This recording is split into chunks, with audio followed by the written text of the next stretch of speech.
वायुसूनं च प्रणमामि पुनः पुनः। श्री राधा मदन मोहन इस्कॉन हैदराबाद में रामनवमी के पावन पर्व, most auspicious appearance day of Maryada Purushottam Sri Ramachandra, you are all welcome here. आप सबका हार्दिक स्वागत करते हैं।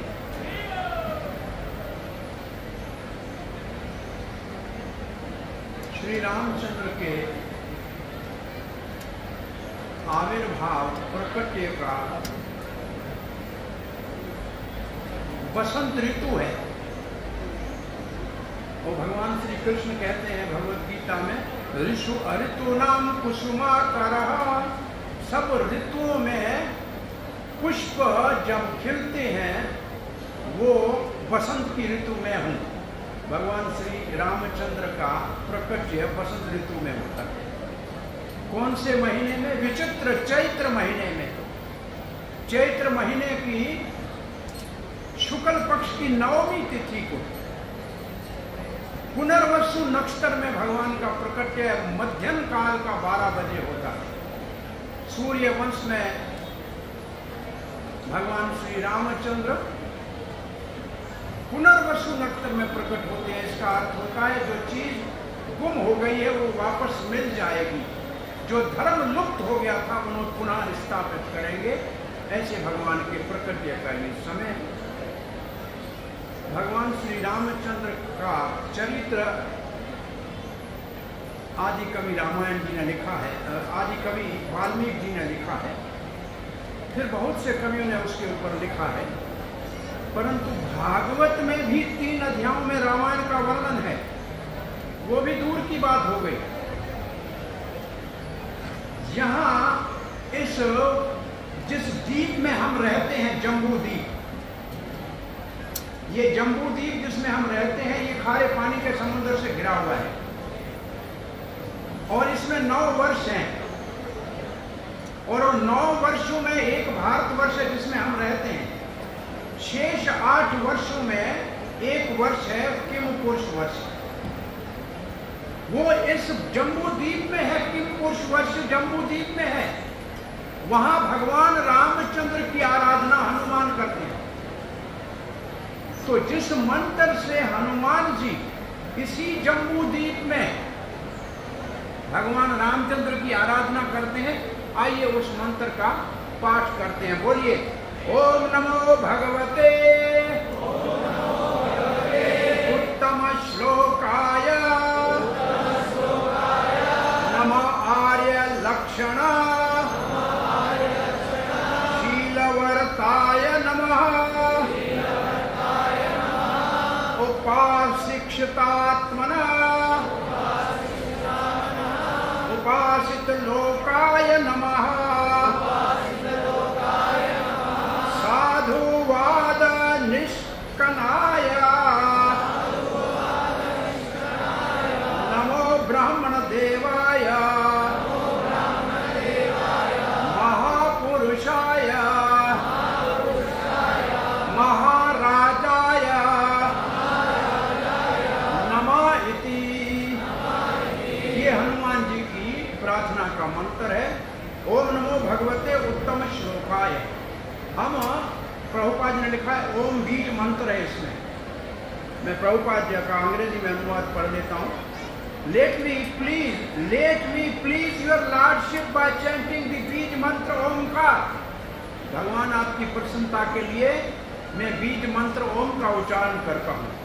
I wish to offer my respectful obeisance unto the personality of Godhead, who is the best among the most highly elevated personality.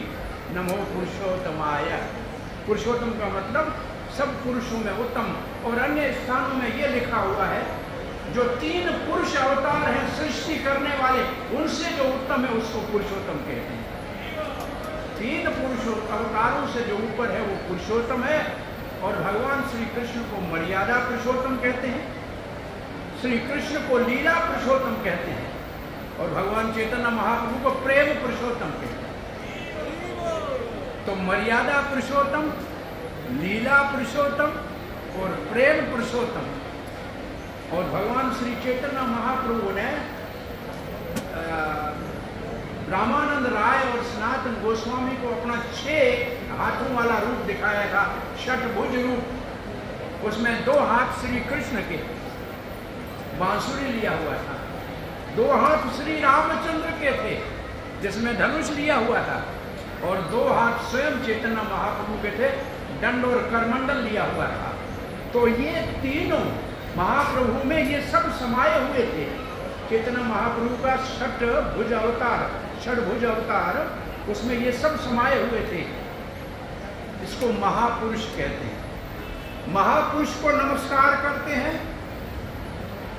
Your lordship is the reservoir of all good qualities of the Arya. ये शब्द क्या है? आर्य लक्षण। आर्य लक्षण, आर्य कहते हैं civilised person को, जो वेदों के मार्ग के ऊपर चले वो आर्य, वेदों के विरुद्ध चले वो अनार्य। तो आर्य लक्षण से परिपूर्ण है। शील वर्ताय, शील भगवान राम का चरित्र है। शील का अर्थ होता है जो नीच से नीच निषाद गुह है, जैसे जंगली आदिवासी को भी गले लगा के कहे कि मेरा भाई है, जो वानर राज सुग्रीव को भी अपना मित्र मान ले, जो वन में रहने वाले हैं, वनवासी, गिरिवासी जो पर्वत में रहते हैं, उनको अपना प्रेम से मित्र बना ले, असुरों में उत्पन्न हुए विभीषण को भी जो भाई मान ले, और जटायु जैसे वल्चर को, पक्षी को जो पिता के समान सम्मान दे, उसको कहते हैं शील चरित्र। ये शील चरित्र है। राजा महाराजों के साथ भी बैठ सके और सामान्य गली में चलने वाले व्यक्ति को भी सम्मान दे, उसको कहते हैं शील चरित्रवान, जिसके लिए प्रजापुत्र के समान है। ऐसे श्री रामचंद्र प्रजापालक है। और यहां लिखा है कि शील व्रताय, उनका व्रत था। ये व्रत कहाँ एक शब्द आया है? जब विभीषण भगवान रामचंद्र के पास शरण लेने अपने 4 मंत्रियों के साथ आकाश में खड़े थे। ये रामेश्वर में स्थान है जहां वो मंदिर है, उस स्थान पे रामचंद्र के सामने विभीषण आकाश मार्ग में आया। सुग्रीव ने कहा बंदी बना लो, शत्रु का भाई है। अंगद ने कहा पहले पूछो क्यों आया है। हनुमान ने कहा अच्छा है, इसको शरण में लेना चाहिए। भगवान रामचंद्र ने सबको बिठा के कहा आप सबकी बात मैं सुनना चाहता हूं, आप क्या कहना चाहते हैं इसके विषय में। जब सबकी बात सुनी तो रामचंद्र ने कहा सुग्रीव आप कहते हो कि ये रावण का भाई है, इसके लिए शरण में नहीं लो, तो ये भी ठीक नहीं है। शरण में लेने वाले का दोष नहीं देखा जाता। और हनुमान आप कहते हैं ये अच्छा है इसलिए शरण में लो, ये भी गुण देख के नहीं किसी को शरण में लिया जाता है। तब रामचंद्र ने कहा सक्रदेव परपनाय, एक बार कह दे कि मैं आपका हूं। सकृत कहते एक को, सक्रदेव परपनाय याचति, ये प्रार्थना करे अहम त्वाम, मैं आपका हूं। रक्षामि इति व्रतम मम, सबसे उसकी रक्षा करता हूं, ये मेरा व्रत है।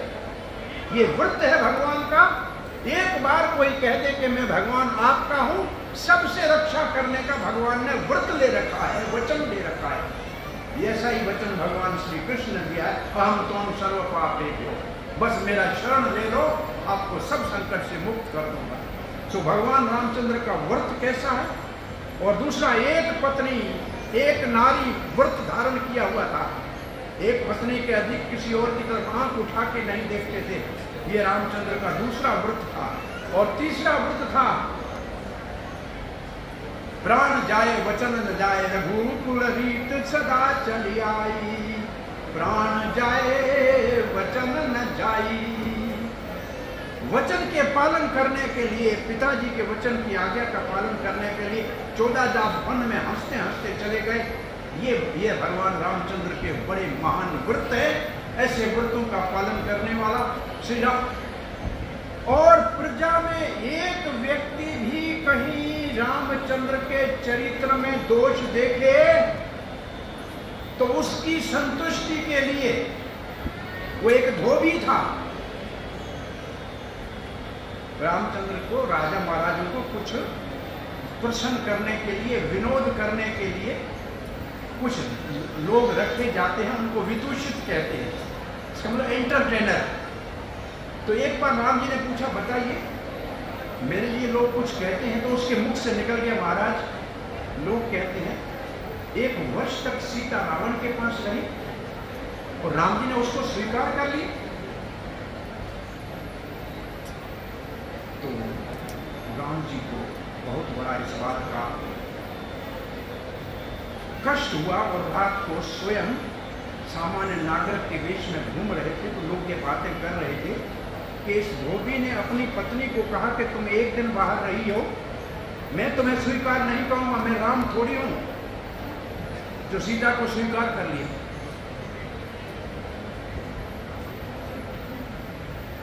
राम जी ने लक्ष्मण को बुला के कहा, भैया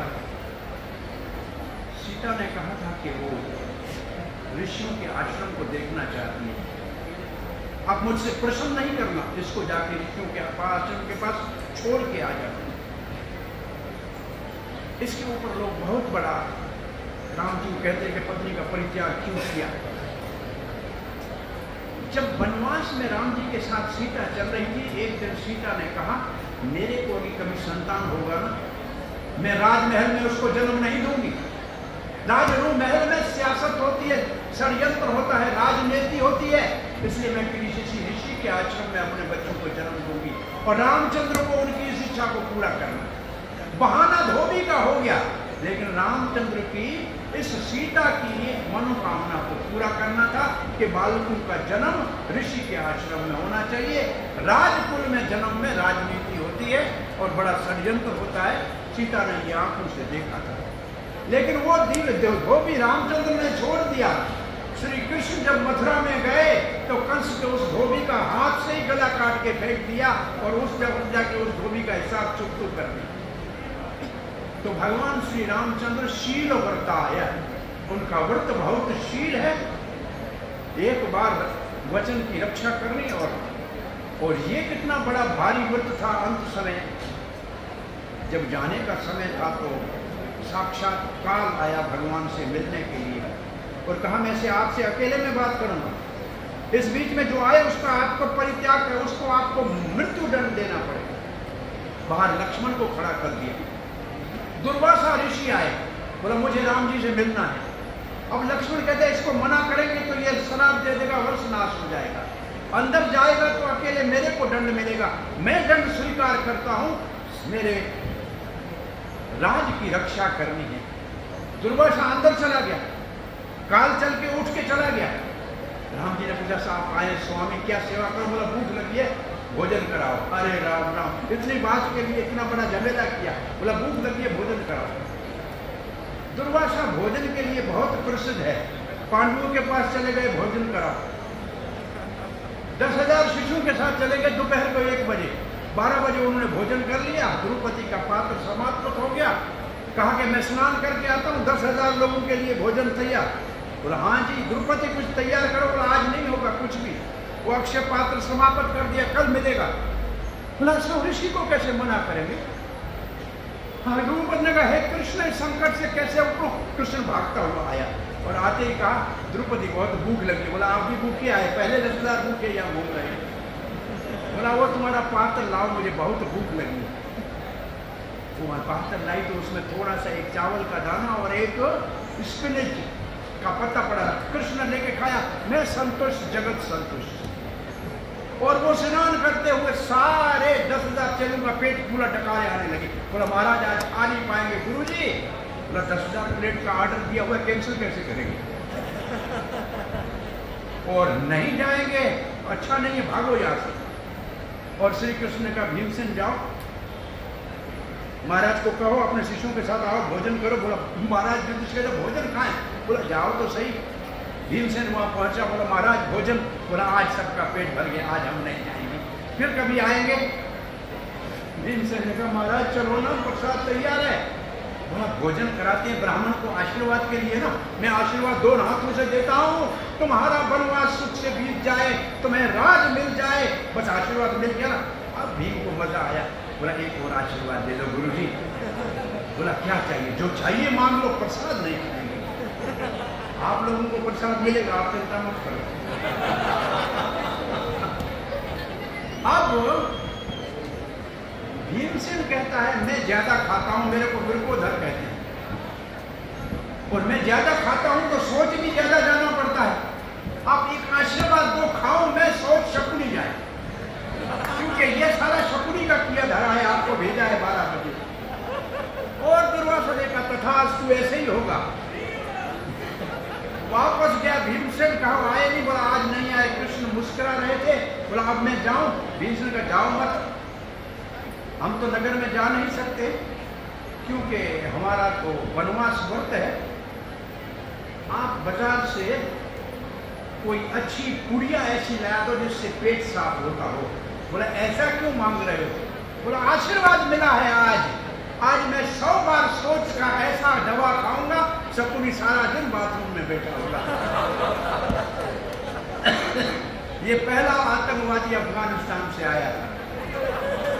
शकुनी पहला आतंकवादी अफगानिस्तान से आया था, भारत के अंदर यही कुरुक्षेत्र कराया था। सो बात कर क्या कर रहे थे?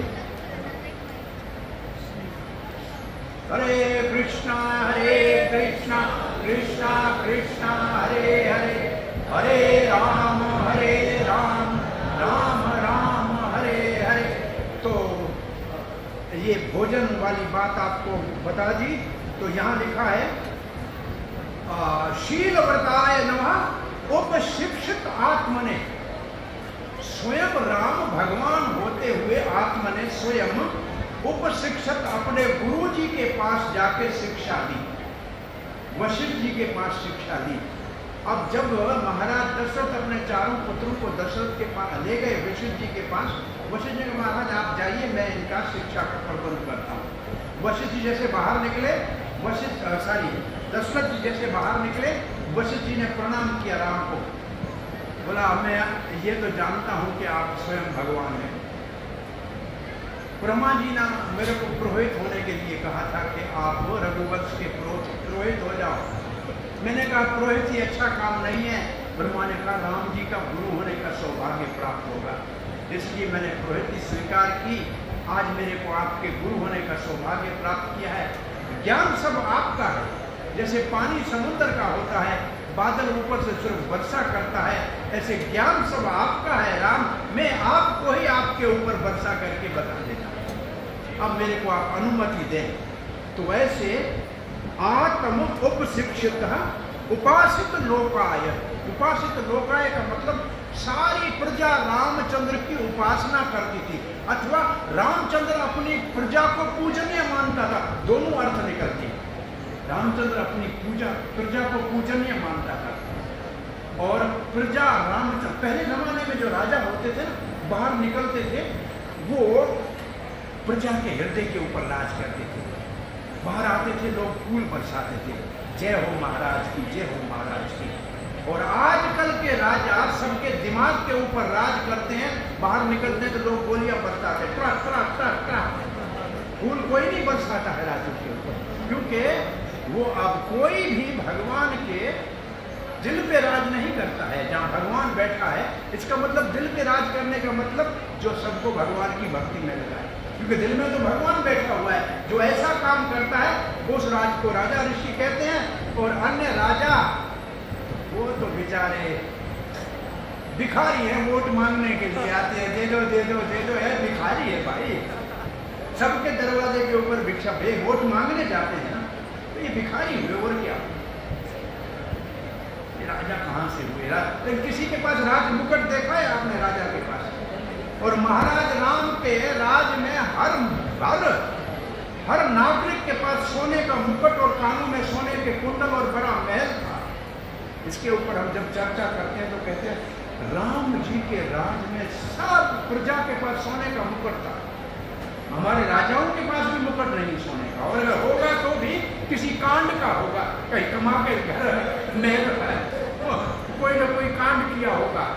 फिर मैं बहुत चिंतन किया कि हमारे देश में सोने के मुकुट चले गए, अब क्या रह गया? अब तो हेलमेट आ गया, उसकी जगह पे डालो, हेलमेट डालो और घूमो। ये है आजकल के प्रजा का सुख। माथे में हेलमेट, न कुछ सुनाई दे न कुछ दिखाई दे, अंधे बहरे बन के चलो। कान में कोई सोने के कुंडल तो नहीं है, ईयरफोन अटका के घूमते फिरो। ये आजकल की प्रजा का सुख है। तो ये अब तीसरा शब्द क्या लिखा है? नमः साधुवाद निष्कणाय।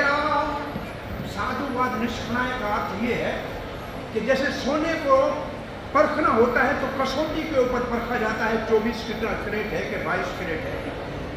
ऐसे किसी के गुणों को परखना है तो उसके लिए कसौटी रामचंद्र है। सारे गुणों का आगार है रामचंद्र, वो प्रमाण है। और कोई गुण किसी में है उसको परखना है तो राम जी के गुणों से परखना पड़ेगा।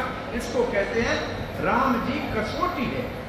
और फिर लिखा है नमः ब्राह्मण देवाय।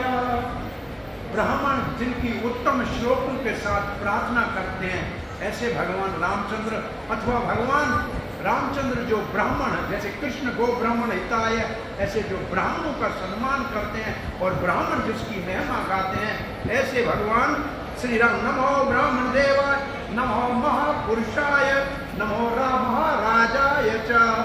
महाराजाय का मतलब सब राजाओं के राजा, ऐसे राजा को हम प्रणाम करते हैं। अब रामचंद्र की शिक्षा का एक श्लोक पढ़ते हैं। ये भी हनुमान जी कह रहे हैं रामचंद्र की शिक्षा क्या है। आइए इस श्लोक का आनंद लीजिए 10-15 मिनट में।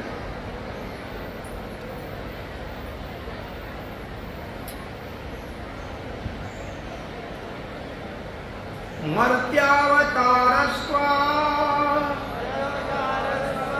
इह मर्त्य शिक्षणम् रक्षो वधायेव न केवलं विभो कुतो अन्यथा स्यात् रमत स्वात्मनः सीता कीर्तानि व्यसन् ईश्वरस्य।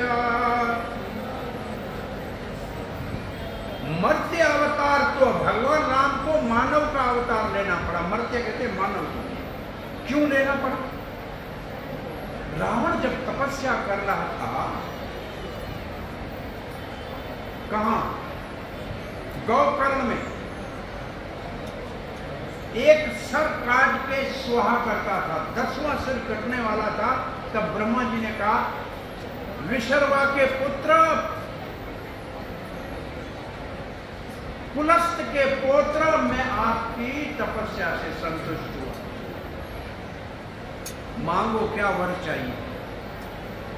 बोला मैं किसी राक्षस से, किसी असुर से, किसी दानव से, किसी से न मरूं, ये वरदान दीजिए। मानव और वानर की मुझे कोई चिंता नहीं है, वो तुझ मेरा क्या करेगा। ये मूर्खता रावण से हो गई और इसलिए रावण को कोई केवल मानव रूप में ही मार सकता था, नहीं तो ब्रह्मा जी के व्रत का खंडन हो जाता।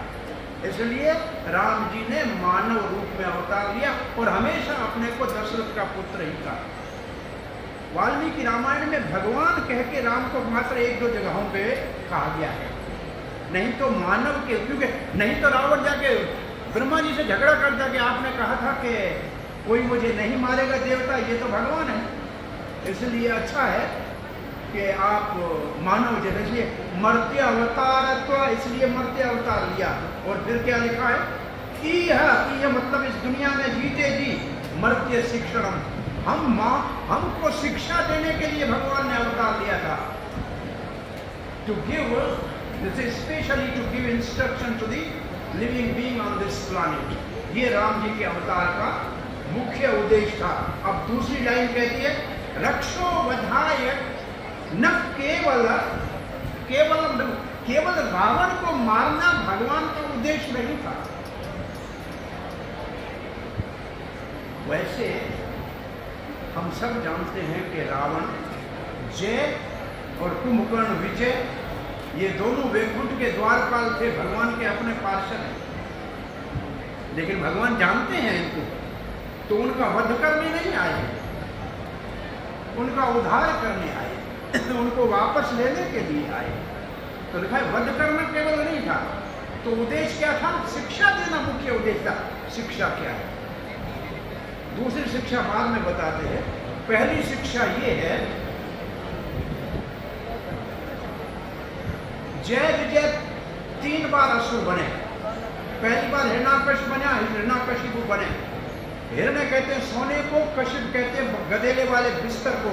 इसका मतलब वो बहुत लोभी थे, धन चाहिए। दोबारा बना रावण और कुंभकर्ण, जो सबकी स्त्रियां उठा के लाया था, ये काम। फिर हुआ शिशुपाल और दंडवकर, और ये क्रोध की मूर्तिमान स्वरूप थे। तो 3 दोष कौन से हैं? काम, क्रोध, लोभ। और गीता में क्या कहा है? काम, क्रोध, लोभ नरक द्वारम, ये नरक के द्वार हैं। इन 3 असुरों से भगवान शिक्षा दे रहे हैं कि ऐसे काम करने वाले नरक में जाते हैं। तो बोला फिर क्या करना चाहिए? बोला 3 और रास्ते हैं, उनको कभी नहीं छोड़ना चाहिए। क्या कहा है गीता में? कौन से 3 रास्ते नहीं छोड़ना चाहिए? यज्ञ तप दान कर्म न त्यजेत पावनानि मनीषिणाम। यज्ञ कौन सा करना चाहिए? हरिनाम संकीर्तन यज्ञ करना चाहिए। नाम संकीर्तन सर्व पाप प्रणाशनम। अरे साथ मिलके भगवान के नाम का कीर्तन करने से सब पाप नाश हो जाते हैं। और कौन सा कीर्तन करना चाहिए? नाम का जप करना चाहिए। ये बड़े से बड़ा यज्ञ है। यज्ञानाम जप यज्ञ अस्मि। सारे यज्ञों में मैं जप नाम का यज्ञ हूँ, भगवान भगवद गीता में कहते हैं। तो यज्ञ करना है तो हरे कृष्ण महामंत्र का जप करो, यज्ञ करना है तो हरिनाम संकीर्तन करो। तप कौन सा करना है? रामनवमी का व्रत रखना है, जन्माष्टमी का व्रत रखना है, एकादशी का व्रत रखना है। ये बड़े से बड़ी तपस्या है। सवेरे उठ के भगवान का मंगला दर्शन करना है, ये सबसे बड़ी तपस्या ये करनी चाहिए। बोला दान का नहीं कभी देना छोड़ना चाहिए। कौन सा दान? प्रभुपाद ने लिखा है सबसे बड़ा दान है लोगों को हरिनाम जपाना। सबसे बड़ा दान ये है। ददाती प्रिंसिपल जो है, लेटर ऑफ इंस्ट्रक्शन है, देना और लेना। तो भक्त देते हैं सबको हरिनाम, ये सबसे बड़ा दान है। और ये दान देने का भी सबसे उत्तम रास्ता बताया है श्री चैतन्य महाप्रभु ने। गली में जाके हरे कृष्ण महामंत्र जपो, चाहे वो सनातन धर्म का हो या न हो, चाहे कोई पतंग हो, व्यक्ति हो या पशु हो, कान में तो राम नाम पड़ेगा ना। तो बस इससे बड़ा और कोई दान नहीं है। हरिनाम संकीर्तन चैतन्य महाप्रभु का सर्व महादान है, सर्व प्राणियों के लिए महादान है। ये कर्म कभी नहीं छोड़ना चाहिए, ये कर्म सदा के लिए पालन करना चाहिए। अब दूसरी शिक्षा क्या है ये सुनिए, और वो शिक्षा है कुतो अन्यथा स्याद रमतस्व आत्मना। स्वयं आत्मा राम है राम, फिर सीता के वियोग में विलाप करके दुख क्यों भोग रहे थे? इसका मतलब है कि भगवान को कोई दुख तो नहीं होता। तो क्या सिखाना चाहते थे? इसके तात्पर्य में श्रील प्रभुपाद जी ने और विश्वनाथ चक्रवर्ती ठाकुर ने लिखा है 2 प्रकार के मानव होते हैं संसार में। एक धार्मिक होते हैं और एक भक्त होते हैं। जो धार्मिक होते हैं वो अपना जीवन गृहस्थ आश्रम में बिताना चाहते हैं। उनको रामचंद्र की शिक्षा ये थी कि अगर आपको जीवन में पत्नी का पाणी ग्रहण करना है, पाणी ग्रहण क्या, किसको मालूम क्या कहते हैं? विवाह संस्कार को भारत में कहते हैं पाणी ग्रहण संस्कार। पाणी ग्रहण का मतलब हाथ पकड़ना, किसी का हाथ पकड़ना, ये विवाह कहते हैं इसको। धार्मिक लोगों के लिए यह शिक्षा है, अगर जीवन में पत्नी को धारण करने का इच्छा हो तो उसकी रक्षा करने के लिए समुद्र के ऊपर सेतु बांधना पड़े, 7 समुद्र पार जाके रावण जैसे राक्षस से लड़ना पड़े, तो भी पीछे नहीं हटना। ये शिक्षा पहली है कि अगर जीवन में धर्म पत्नी को ग्रहण करना है तो फिर रक्षा करने का दायित्व उठाना है। और साथ में ये भी है कि मैंने, राम जी का तो पत्नी नहीं है, सीता उसकी अपनी शक्ति है और वो कभी उनसे अलग होती नहीं है, परंतु राम जी भी कितने कष्ट सहे हैं कि विवाह करने के बाद तो राम और कृष्ण दोनों ने कष्ट देखे हैं दुनिया के दिखाने के लिए। इसका अर्थ ये है कि एक बार गृहस्थ आश्रम में जाने के बाद समस्याएं सदा आएंगी। आप समझो कोई ये ऐसा आसान रास्ता नहीं है। ये रामचंद्र की पहली शिक्षा है। एक ब्रह्मचारी था, कुछ समय मंदिर में रहा, फिर चला गया। 2 महीने के बाद सफेद कपड़ों में आया। हमने कहा हो क्या गया? बोला शादी हो गई, मंगनी हो गई। और दिखाए आधा, ये देखो ये मेरी मंगनी की रिंग है, एंगेजमेंट रिंग है, ये मेरी मैरिज रिंग है। हमने कहा वाह भाई वाह, तुम्हारा भला हो गया। बोला एक और अंगूठी पहननी पड़ती है शादी के समय, वो दिखती नहीं है। हमने पूछा कौन सी? बोला सफरिंग। वो एक अंगूठी ऐसे मुफ्त में पहननी पड़ती है। जो भी शादी करेगा सफरिंग साथ में आएगी। ये रामचंद्र की पहली शिक्षा, वो उसके साथ पैकेज में आएगा। इसलिए दूसरी शिक्षा भक्तों के लिए ये, भक्तों के लिए शिक्षा ये है कि आप भगवान से प्रेम करो। और भगवान से प्रेम करोगे तो प्रेम के 2 स्तर है, मिलने से सुख मिलेगा, बिछड़ने से दुख मिलेगा। तो यहाँ जो रामचंद्र सीता के विरह में विलाप कर रहे हैं, ये दुख नहीं है, ये अति उत्तम विप्रलंब भाव का आनंद है। संसार को जो दुख दिखता है वो विप्रलंब भाव का अति उत्तम आनंद है। एक श्रील प्रभुपाद जी ने चैतन्य चरितमृत से संभवतः ये लिखा है, एक छोटा श्लोक चैतन्य भागवत में लिखा है, यत देखी वैष्णवेरा व्यवहार दुख। अगर किसी वैष्णव को दुखी देखो ना, निश्चय जानिए तह परमानंद सुख, तो निश्चय समझो उसको परमानंद सुख है। दुनिया में वो अगर दुखी है, इसका मतलब भगवान की जुदाई में दुखी है, किसी चीज के अभाव में दुखी नहीं है, भगवान की जुदाई में दुखी है, उसके लिए रो रहा है। इसको कोई पीड़ा नहीं है संसार की। प्रभुपाद ने कहा 2 प्रकार के आंसू होते हैं, एक आंसू दुख के होते हैं और एक आंसू आनंद के होते हैं। जो भक्तों के आनंद आंसू है, नयनम गरद श्रुधारया वदनम गदगद रुद्धया गिरा, ये तो आंसू आनंद के आंसू है। सो श्री रामचंद्र की सिख। और प्रभुपाद लिखते हैं सीता एक की 1000 बना सकते थे राम जी, उनके लिए कोई मुश्किल नहीं था, परंतु उनको शिक्षा देनी थी कि जीवन में एक बार गृहस्थ आश्रम में जाना है तो दायित्व निभाना पड़ेगा, संकट आएगा सहना पड़ेगा। वैसे पति का अर्थ होता है पात्यति पति, जो अपनी पत्नी और अपने संतान का भरण पोषण करे उसको पति कहते हैं। और पत्नी का अर्थ होता है पति को पतन के रास्ते से बचाए, पतन के रास्ते से पति को बचाए, उसको पत्नी कहते हैं। वो सुरक्षा का दुर्ग है जो पुरुष को सद्मार्ग के ऊपर चलाता है। तो भगवान रामचंद्र का आज के दिन जो आविर्भाव हुआ है, और राम शब्द का अर्थ है आनंद। अगर सुख को सदा चाहते हो तो राम का नाम जपते रहो, राम का नाम जपते रहो, राम का नाम जपते रहो। और एक लीला बता के कथा को पूरा करते हैं। बड़ी रामचंद्र के सभा में संतों का एक गोष्ठी हुआ। उसके अंदर प्रश्न ये आया कि राम बड़ा या राम का नाम बड़ा। अब इसके ऊपर 2 पक्ष हो गए। विश्वामित्र एक पक्ष में थे, दूसरे पक्ष में थे नारद जी। इस पक्ष में था कि राम भगवान का नाम बड़ा है। विश्वामित्र इस पक्ष में थे कि भगवान का स्वयं राम बड़े हैं। अब नारद जी ने क्या किया, जाके हनुमान को कहा, बजरंगबली कल सभा में सबको प्रणाम करो ना, तो विश्वामित्र को प्रणाम मत करो। हनुमान जी ने कहा मेरे स्वामी का गुरु है, प्रणाम नहीं करूंगा, स्वामी नाराज हो जाएंगे। नारद ने कहा मैं बैठा हूं ना, चिंता मत करो। नारद जी सबको ऐसे कुछ ना कुछ कहते रहते हैं, क्या होता है भगवान जाने। पार्वती से आके कहा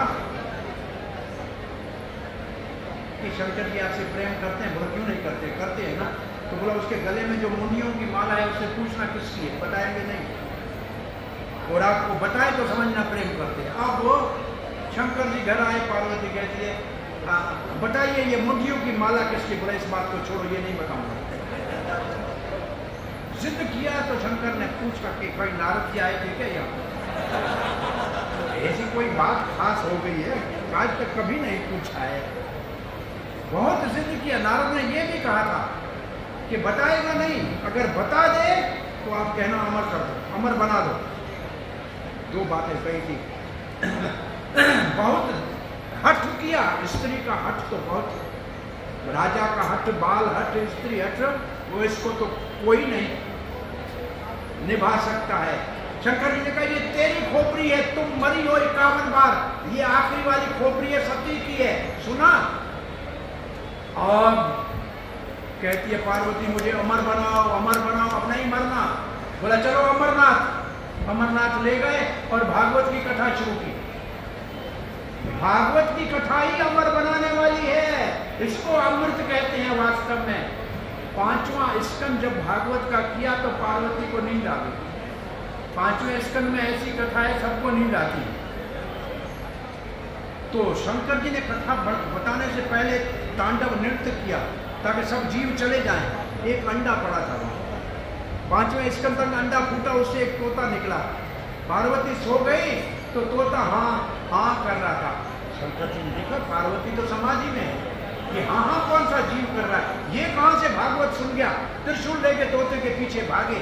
तोता भागता हुआ सीधा व्यासदेव की पत्नी के पेट में चला गया। और ये सुखदेव गोस्वामी यहाँ शंकर जी से भागवत सुन के आया। और अमरनाथ में भागवत की कथा शंकर जी ने पार्वती को बताया और पार्वती अमर हो गई। तो बात तो हम दूसरी कर रहे थे। कौन सी बात कर रहे थे? हनुमान की। हाँ हनुमान, नारद ने कहा मैं हूं, आप चिंता क्यों करते हो। दूसरे दिन सुबह आया, हनुमान ने सबको प्रणाम किया। विश्वामित्र के सामने ऐसे खड़ा हुआ, प्रणाम नहीं किया। विश्वामित्र को क्रोध आ गया। राम जी को कहा कैसा आपका ये सेवक है, इतना उद्दंड है, प्रणाम नहीं करता है, इसको मृत्यु दंड दो। मेरे सामने कल सूर्य उगने से पहले इसको मृत्यु दंड दो। अब ये समाचार पूरे अयोध्या में फैल गया कि गुरु विश्वामित्र का आदेश है कि हनुमान को मृत्यु दंड राम जी अपने हाथ से देंगे।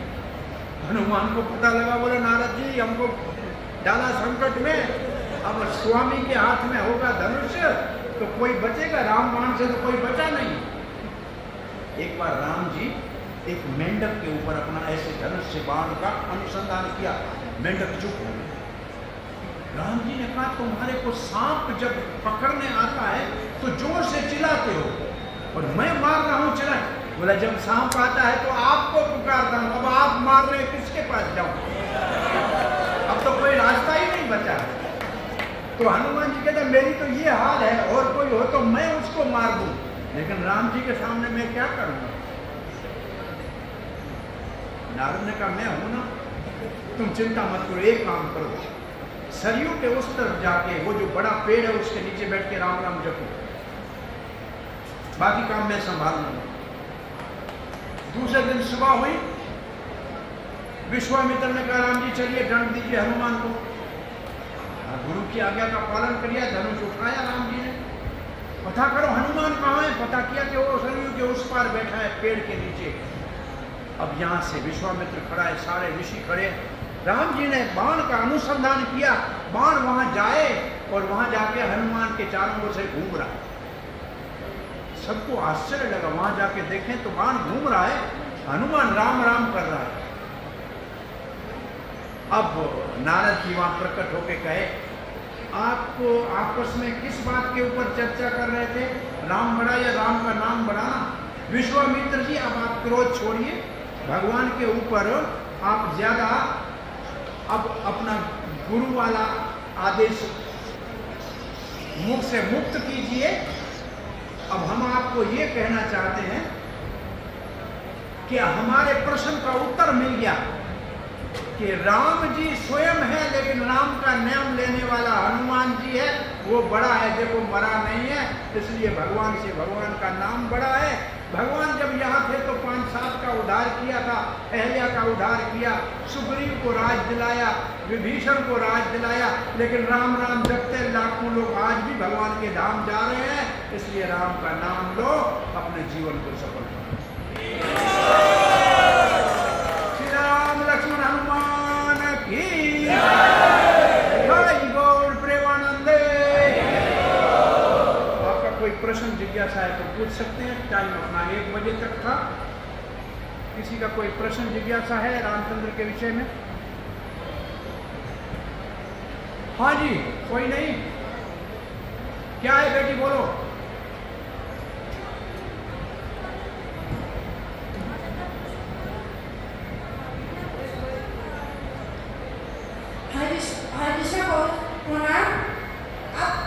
आप मर्यादा पुरुषोत्तम के बारे में कुछ बोल रहे थे और लीला पुरुषोत्तम के बारे में कुछ बोल रहे थे और कुछ पुरुषोत्तम के बारे में बोल रहे थे, वो क्या है?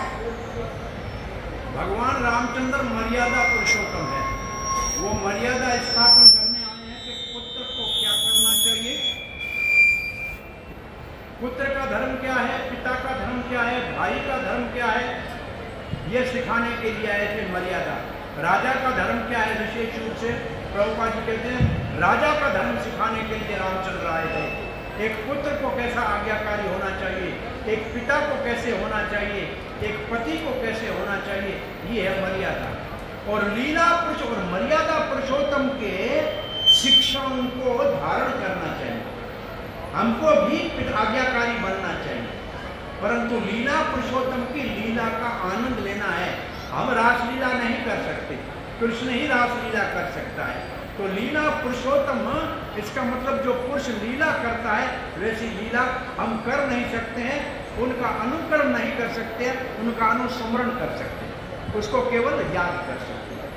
और प्रेम पुरुषोत्तम, ये तो भगवान श्री चैतन्य महाप्रभु राधा रानी को साथ लेकर और चिरादुत्तम निजगुप्त वित्तम स्वप्रेम नामामृतम अति उदार गौरा। चैतन्य महाप्रभु इतने उदार है कि अपना निज जो गोपनीय गुप्त वित्त धन था राम नाम के रूप में, वो लाके सबको दे रहे हैं। तो प्रेम पुरुषोत्तम वो है जो प्रेम का प्रसाद हरे कृष्णा कृष्णा कृष्णा हरे हरे, हरे राम राम राम हरे हरे, जो सबको दे रहा है, ये प्रेम पुरुषोत्तम है। तो लीला पुरुषोत्तम, प्रेम पुरुषोत्तम का भक्ति विनोद ठाकुर कहते हैं माँ के गर्भ में हमने भगवान से वचन किया था कि हम जन्म लेंगे तुम्हें याद करेंगे, और चैतन्य महाप्रभु हरे कृष्ण मंत्र लाए हैं, तुम मांग के ले लो और अपने जन्म को सफल करो। ये है प्रेम पुरुषोत्तम का कृपा। और कोई प्रश्न?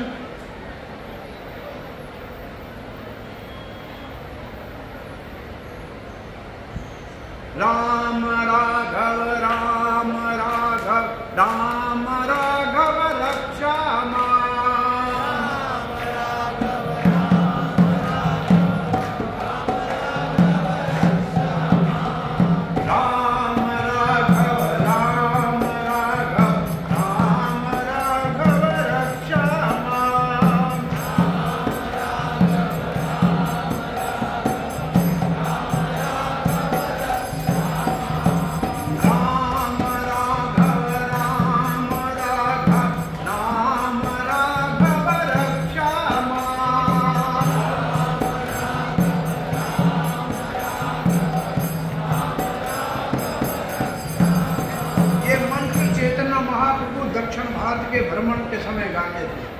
ये मंत्र महाप्रभु के मुख से निकला हुआ है।